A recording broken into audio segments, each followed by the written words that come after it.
ఓం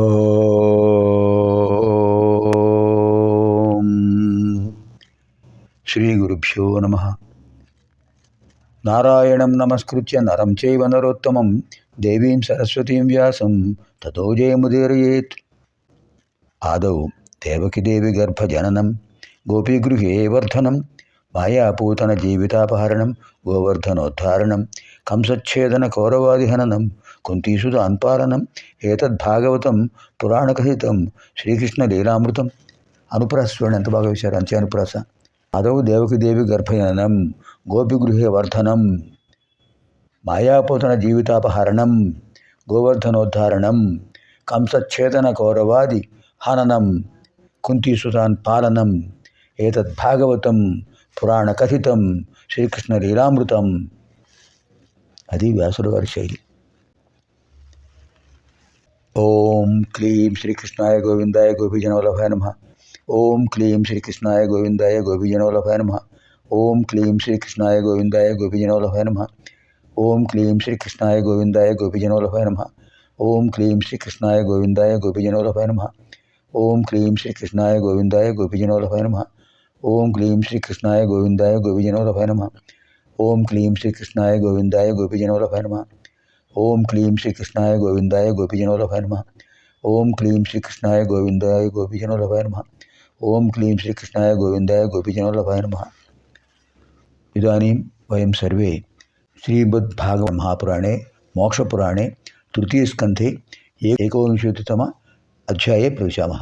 మహానుభావులు ఋషితుల్యులు మనకు వ్యాఖ్యానాన్ని అందించారండి. సంస్కృతానికి సంస్కృతంలో, రామాయణానికి గోవిందరాజీయ వ్యాఖ్య. గోవిందరాజీయ వ్యాఖ్య పరమ ప్రామాణికం రామాయణానికి, శ్రీమద్ వాల్మీకి రామాయణం. మహాభారతానికి అద్భుతమైన వ్యాఖ్యానం రాశారు దీక్షితులు.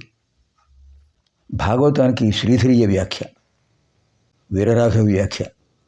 శ్రీధరీయ వ్యాఖ్య, వీరరాఘవీయ వ్యాఖ్య, ఈ రెండు భాగవతానికి పరమ ప్రామాణిక వ్యాఖ్యానాలు. మైత్రేయుల వారు విదురుల వారికి చెప్తున్నారు, సూత మహాముని శివనకాది మహామునికి చెప్తున్నారు. అద్భుతంగా జరుగుతోంది సంగ్రామం. పూర్వజన్మడు తన సేవకుడు అని ఉపేక్షాభావంతో విలాసంగా వాడిని ఆడిస్తున్నట్టుగా వాడు ఏదో ప్రయోగించడం, ఈయన ఉపసంహారం చేయడం, వాడి ఆయుధాలను విరగొట్టడం, ఇలా జరుగుతుంది. వాడేమనుకుంటున్నాడు, ఈయన దగ్గర బలం లేదు, నా ముందు ఈయనంతా వీడంతా తేలిగ్గా జయించవచ్చు అని త్రిశూలం ప్రయోగిస్తున్నాడు, బాణాలు ప్రయోగిస్తున్నాడు, ఇలా అన్నీ ప్రయోగిస్తున్నాడు. వాడు ప్రయోగించిన అన్నింటినీ కూడా యజ్ఞవరాహస్వామి ఖండించేస్తున్నాడు. తన ఖడ్గ ప్రహారాలతోనూ గదా ప్రహారాలతోనూ సుదర్శన చక్రంతోనూ వాటిని నశింపజేస్తున్నాడు. అప్పటికైనా వాడు గ్రహించవచ్చుగా, చక్రధారి ఎవరు? శ్రీ మహావిష్ణువే కదా. మనసులో ఒక భావన జరిగినప్పుడు, ఒక దుష్టమైన భావన కలిగినప్పుడు మంచి అనేది గ్రహించలేడు, అది సహజం. ఆయన శ్రీహరి అనే విషయాన్ని గమనించలేకపోతున్నాడు. ఇంకోటి అనుకున్నాడు, ఒకవాడు శ్రీహరి అవ్వచ్చు. ఏ రూపంలో ఉన్నాడు? వరాహ రూపంలో ఉన్నాడు. ఈ వరాహం శ్రీహరి ఏమిటి? ఒకవాడు శ్రీహరి అయితే శ్రీహరితోనే యుద్ధం చేయాలి.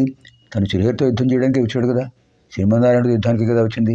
సరే, వరాహమైనా శ్రీహరి అయినా శ్రీమన్నారాయణుడైనా నేను యుద్ధం చేస్తాను, జయిస్తాను అని వాడు ఇష్టం వచ్చినట్టుగా ప్రయోగిస్తున్నాడు.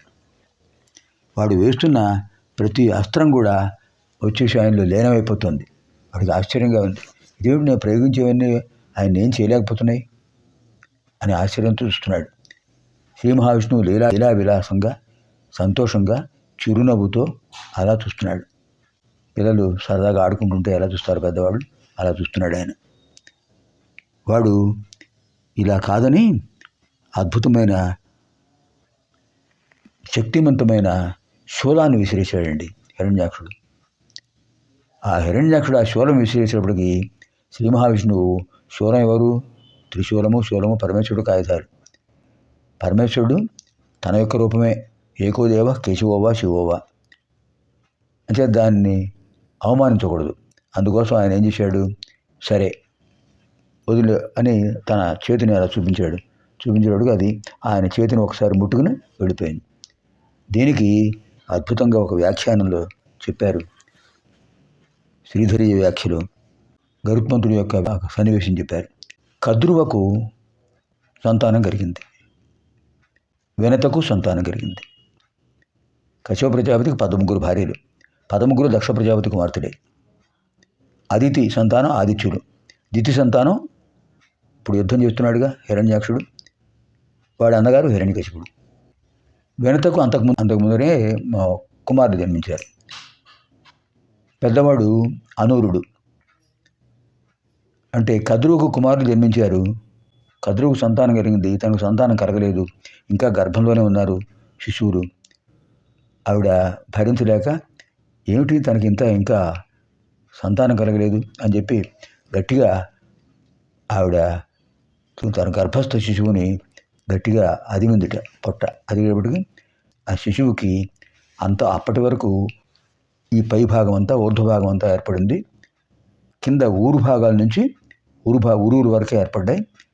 ఊరు కింద నుంచి ఊరూరు కూడా సరిగా ఏర్పడలేదు. అని తొడ నుంచి ఆవిర్భవించాడు. అన్నాడు, ఎంత పని చేసావమ్మా, వికలాంగుని చేసావు కదా నన్ను. ఊరు లేవు, నాకు పైభాగం ఉంది, నీతో మాట్లాడగలుగుతున్నాను. నువ్వు ఇలా చేసినందుకు నాకు చాలా బాధ కలిగింది. నువ్వు నీ సవతితో దాస్యం పొందుతావు, సవతికి దాస్యం చేస్తావు అనేప్పటికీ, అదేమిటి నాయన, తల్లిని చెప్పించచ్చా? మరి ఏం చేయను, నాకు ఈ బాధ కలిగింది నువ్వే కదా.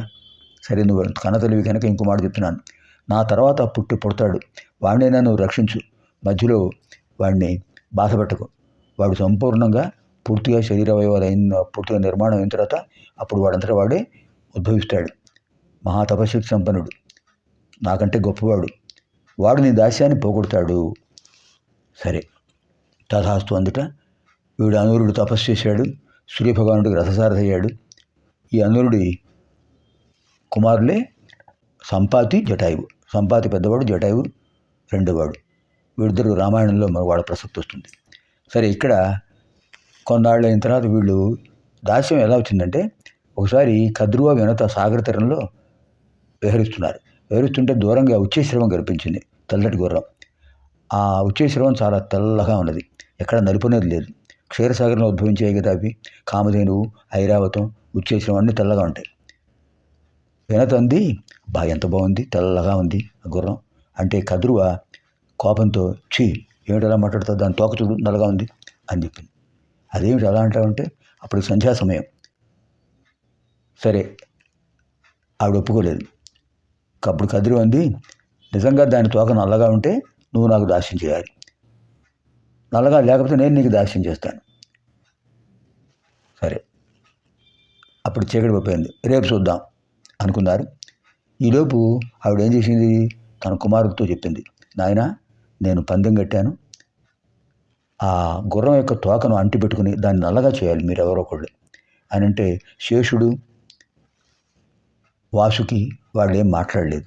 కొంతమంది ఒప్పుకోలేదు, తక్షకుడు ఒప్పుకున్నాడు, కర్కోటకుడు వాళ్ళు అర్ధాంగీకారంతో ఉన్నారు. అప్పుడు ఆవిడ అంది, నా మాటను అంగీకరించిన వాళ్ళు, నా ఆజ్ఞను అంగీకరించిన వాళ్ళు రాబోయే ద్వాపరయుగం చివరి భాగంలో కలియుగం ప్రవేశించిన తర్వాత జనమేజయుడు సర్పయాగం చేస్తాడు, దాంట్లో ధ్వంసం అవుతారు మీరు అని చెప్పించింది. సరే, తక్షకుడు వాడి అనుచరులు, వాడి సోదరులు వెళ్ళి అలా తోకను పట్టుకొని అంటిపెట్టుకుని ఉన్నారు. మర్నాడు చూస్తే తోక నల్లగా ఉంది. అందుచేత ఆవిడ దాస్యం చేయాల్సి వచ్చింది. తర్వాత కొన్నాళ్లకు కద్రువుకి దాస్యం చేస్తుంది. కొన్నాళ్లకు గరుత్మంతుడు ఆవిర్భవించాడు. గరుత్ అంటే బృహత్తరమైనటువంటి శక్తి కలిగినవాడు. గరుత్మాన్, బృహత్తరమైన శక్తి కలిగినవాడు ఆవిర్భవించడంతోనే పెద్దవాడు అయ్యాడు, తపస్సు చేశాడు, శ్రీ మహావిష్ణువుకు వాహనం అయ్యాడు. అప్పుడు గరుత్మంతుడితో చెప్పింది, నాయన నా దాస్యం పోగొట్టు అంటే, తప్పకుండా పోగొడతానమ్మా అని కద్రువుతో చెప్పాడు. మా అమ్మకు దాస్యం పోవాలి అంటే ఆవిడంది, మాకు అమృత భాండం తీసుకొచ్చి ఇవ్వు అంటే వెళ్ళాడు ఆయన. దేవలోకానికి వెళ్ళి అమృత భాండం అడిగాడు ఇంద్రుణ్ణి. నేను ఎవరన్నాడు, నువ్వు ఇచ్చేదేమిటి, నేను తీసుకెళ్తా అని చెప్పి అమృత భాండం తీసుకుని వస్తుంటే వాడు వజ్రాయుధం వేశాట ఇంద్రుడు. వజ్రాయుధము దధీచి మహాముని యొక్క వెన్నెముక కదా, ఎముకలతో సంబంధించింది కనుక ఆయన్ని గౌరవిస్తూ ఆయన ఏం చేశాడు, తన ఒక రెక్కలో ఒక ఈకను దానికి ఇచ్చేశాడు బలిగా, పరిహారంగా. తర్వాత తీసుకొచ్చాడు, కదురుకు చూపించాడు, అమ్మ ఇదిగో మీరు శుచిగా స్నానం చేసి అమృతపానం చేయండి అని చెప్పి దర్భల మీద అక్కడ పెట్టాడు. వచ్చేటప్పుడే చెప్పాడు ఇంద్రుడితో, నువ్వు నాతో అనవసరంగా కలహించావు, నేను అక్కడ అమృతపాండం పెడతాను, నా తల్లి దాశవిముక్తి అయిపోతుంది, నువ్వు త్వరగా తీసుకుపో అని చెప్పాడు. ఈలోపు వాళ్ళు వెళ్ళారు. వాళ్ళు అటు వెళ్ళగానే ఈ అమృతపాండాన్ని కాస్త తీసుకుని పోయాడు ఇంద్రుడు. తల్లికి దాస్యం తీరింది. అది విశేషం అక్కడ. అలా వాడు ప్రయోగించిన త్రిశూలానికి ఒక చిన్న గాయం చేయడంతో ఆయన సరిగ్గా కాసేపు వాడు ప్రయోగించిన ఆయుధానికి కొంత తన పరిహారంగా ఇచ్చేసి, తర్వాత ఇంకా వీడు లాభం లేదు, దేవతలు అడుగుతున్నారు, స్వామి ఏమిటి నిర్లక్ష్యం చేస్తున్నారు అనేప్పటికీ ఇంకా ఆయన ఏం చేశారు, ఒక్కసారిగా చక్రం ప్రయోగించారు. ఆ సుదర్శన చక్ర ప్రహారంతో హిరణ్యాక్షుడు మరణించాడు. దీంతో మనకు 19వ అధ్యాయం పూర్తయిపోయింది. ఇది శ్రీమద్భాగవతే మహాపురాణే పారమహంస్యాం సంహితాయాం తృతీయ స్కంధే 19వ అధ్యాయः. స్వస్తి.